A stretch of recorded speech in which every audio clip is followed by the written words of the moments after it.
Hi, and welcome to your first iOS programming tutorial.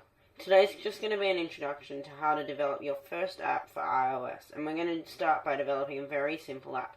But to begin, let me introduce you to the Apple development platform.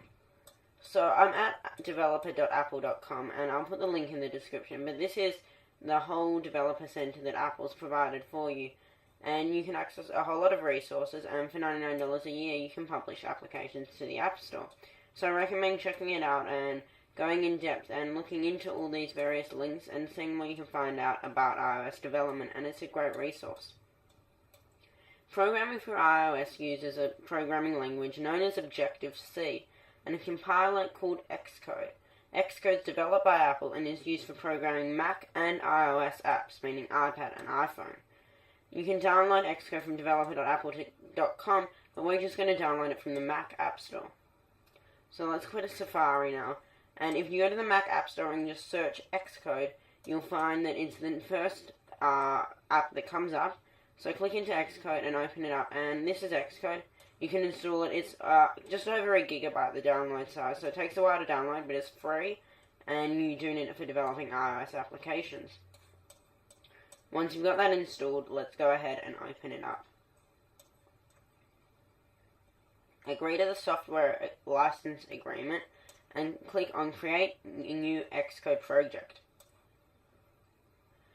You'll be prompted with this the first time you open up Xcode. You have a number of options, 7 under the iOS application menu, which is where we're going to be for this duration of our iOS application development tutorial series. Let me briefly walk you through these various templates for your application. First is Master Detail, which is only for iPad and is a table view on the left-hand side of the screen and a main view on the right-hand side. The icon's quite descriptive, and you can see what I mean when I say that. You've probably seen it in various applications, and it's useful only for iPad and cannot be used on iPhone. So it's good if you're making an primarily iPad application. We're not going to be using this. I don't think we'll use it at all throughout the tutorial series. However, it's good to know it and get familiar with it. So have a look at that on the developer website. Next is an OpenGL game, and this is for developing games, essentially using UIKit, which is essentially the built-in framework for Objective-C, meaning the platform used for programming Objective-C and the various coding references you use. Again, we won't be using this. Then there's page-based applications, which are essentially creating an application with a page-based interface, sort of like an iBooks application. Again, we won't be using this. I'm going to skip down to empty application now, and we're not going to be using this, and this just generates a blank project, and until you're very familiar with Xcode, Objective-C, and programming for iOS, I don't recommend using this setting.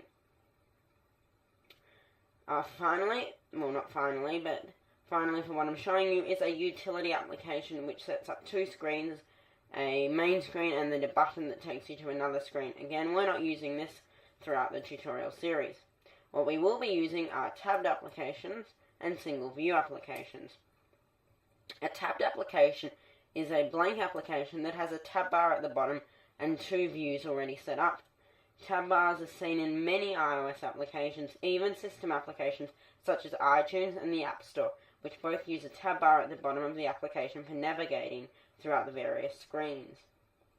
I will do a number of tutorials on how to use these in later episodes. For today, we're going to start with a single view application, which is the most basic and rudimentary application setup available. So click on single view application and then click next. Now you need to set up a product name, an organization name, and a company identifier. The product name is the name of your app and the name that will appear on the home screen of your device's phone or tablet. Let's call this one Hello World. The organization name is a unique identifier for your organization. By default, it's set to your Mac username, but we can change this to anything we want. I'm going to make mine My Apps. Then you need a company identifier. Now, put your company name or just your name if that's easier. Now, the one thing you may have noticed is you cannot use numbers. I'm just going to put my own name. Before your company ID identifier, it's a good idea to put the word com dot. This generates a unique bundle identifier. There are often cases where there's more than one app with the same name on the App Store or on the user's phone, and the only thing that will differentiate these is the company identifier, is the bundle identifier, And the bundle identifier is formed with your company identifier plus your product name. It's essentially a reverse domain. So say you have a website that is 99centsappdevelopment.com, on your bundle identifier it will be com.99centsappdevelopment dot and then your project name. Leave the class prefix, you don't want to be editing that.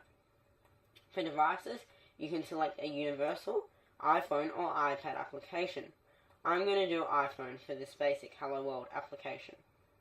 Make sure unit tests are included by checking this box, which by default is checked, and automatic reference counting is also selected, which you might have heard referred to as ARC. Then we're also going to be using storyboards, which are the most modern design interface layout for developing iPhone applications, and I'll show you what I mean by that in just a moment. Throughout this tutorial series we will be using storyboards, but I will also briefly cover nibs, and if you don't know what those are, don't worry, you don't need to. Click Next, and then find where you want to save your application, and click Create. It will generate a project folder with all the files in that location. The first screen you'll see will look quite daunting, and let me move my screen over a bit so you can see more of it. Seems complex, but it's really not. At the top of your screen you have your status area. There's a Run button for running your application and a Stop button for once you've started running your application. You've also got the scheme, which is essentially where do you want to run your application to. Leave it what it is, but at the moment that's the default, and that will automatically be set to match your project settings. Next you'll notice a tab called Breakpoints. Don't worry about what that is, we'll cover that in a later tutorial on debugging your application.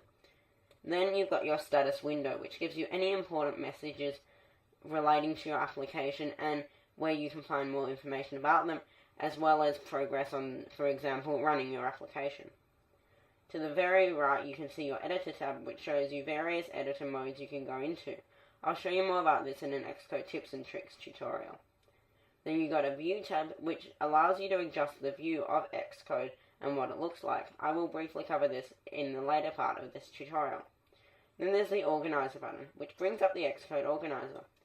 Click that and you'll be taken to the Projects tab. Click on Devices and you can see all the devices that you have registered. If you're not an Apple developer, which costs $99 a year and you can purchase at the developer.apple.com website, you won't be able to add devices and run applications on real-life devices. So I do recommend paying the money because it's well worth it.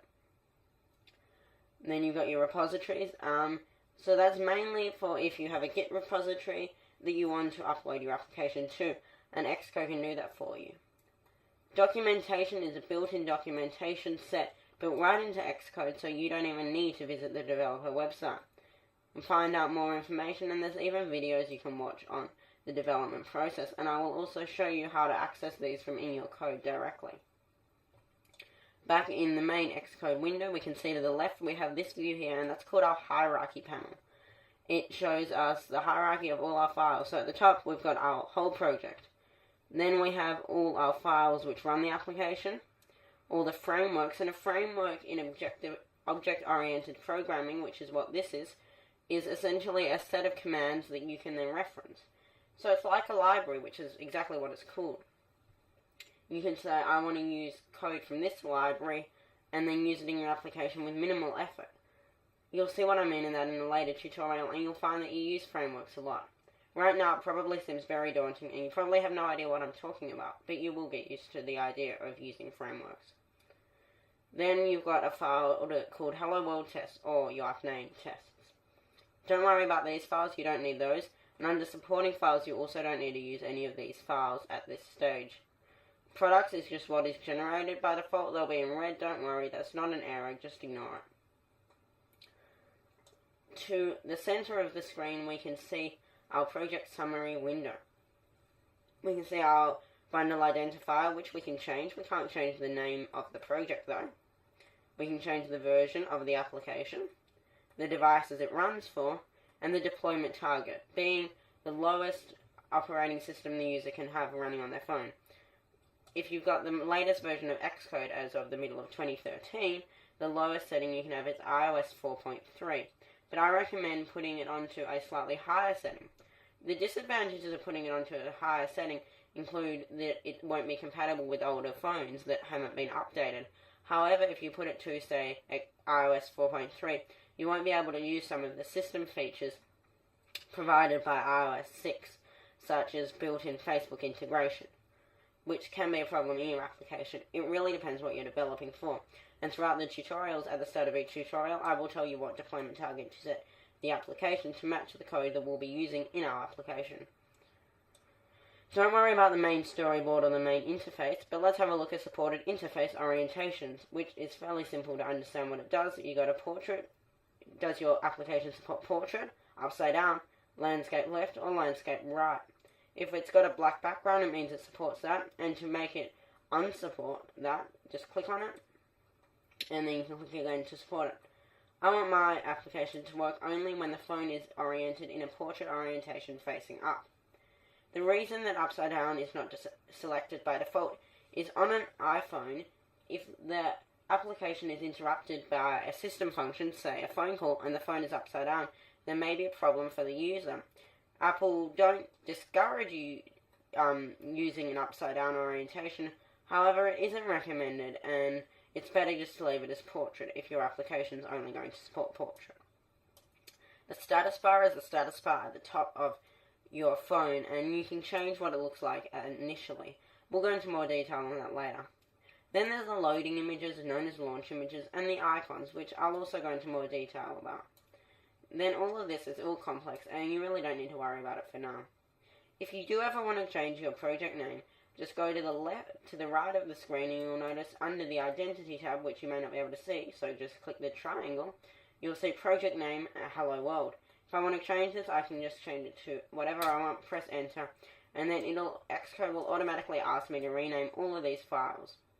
I'll click Yes, and enable the snapshot, meaning that it pretty much just creates a backup. And now my project is called Hello World App. And if I go into a phone and run it, you'll see that on the home screen it will say Hello World App. You've also got your Info tab on the project summary window, which is pretty much the in-depth version of the summary. Don't worry about that now, and don't worry about build settings. Build phases is important if you ever need to add any new libraries. Where it says link binary with libraries, click on the arrow and press the plus button to add a new library.